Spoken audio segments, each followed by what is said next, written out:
After a turbulent spring, could Baltimore be seeing a slower summer? The unrest and rioting of April and May cast Baltimore in a very harsh light for the rest of the country. It has sparked some real dialogue about some real issues in urban America. But the costs may not be limited to just one neighborhood. The tourism industry says it is still too soon to see the full impact of the spring unrest in terms of numbers. But one thing is clear, the images on television were a setback for many, hitting a city that they believe was finally hitting its stride.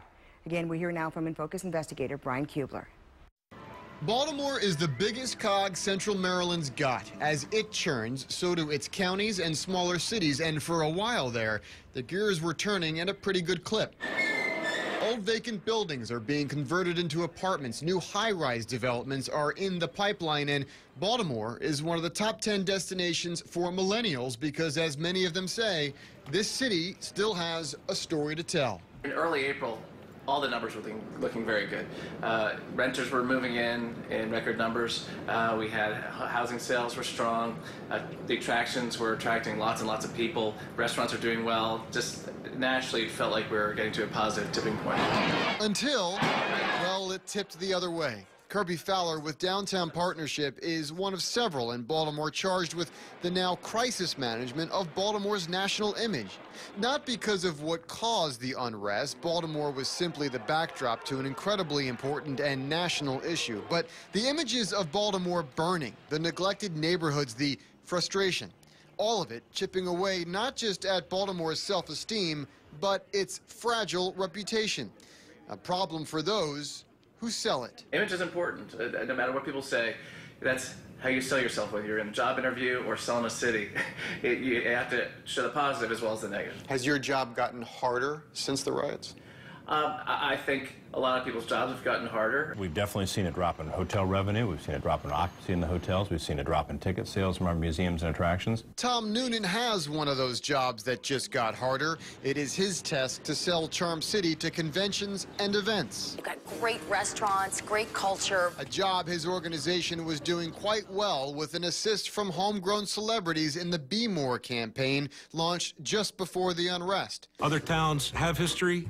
We make history. But Mike Rowe, Kevin Plank, and Julie Bowen were shelved for a few weeks after the riots while the city licked its wounds. We thought about, when we should get back in the marketplace, and we now know the timing is right to get back in the marketplace, and our museums and our attractions and our hotels are saying, please get back out there and start advertising, so we are. And so you will begin to see Baltimore sell itself again in this campaign and others, including preparing for what many call Baltimore's next big idea. Light City, the festival which will include music, outdoor lectures on innovation, and most visible, creative laser and colorful LED lighting of the Inner Harbor and its landmarks. That's slated for next spring. Baltimore will be the first U.S. city to host this kind of festival. It's already proven to be a huge hit in cities like Berlin and Sydney. Visit Baltimore is committed to the festival for 3 years minimum, but hopes it becomes an annual one, attracting millions of people. A force tourism experts feel can help heal the city and propel its image forward. Is it normal? I don't know what new normal is, but I think we'll see an increase in tourism for next year. I think we have a moment that's going to be brand new for the city that's going to help us change that perception. But rebranding Baltimore is still a challenge on the short end. While the numbers of hotel rooms and tickets to attractions begins to pick up some, industry experts still know they need to get back to that positive tipping point. Locals already understand it's a great city. The question is how to draw in the people from the region and the nation. Especially after what just happened. Yeah, especially after what just happened. Now, Visit Baltimore says with the Light City Festival being the first of its kind in the U.S., it really has the opportunity to draw some pretty big crowds in the first couple of years.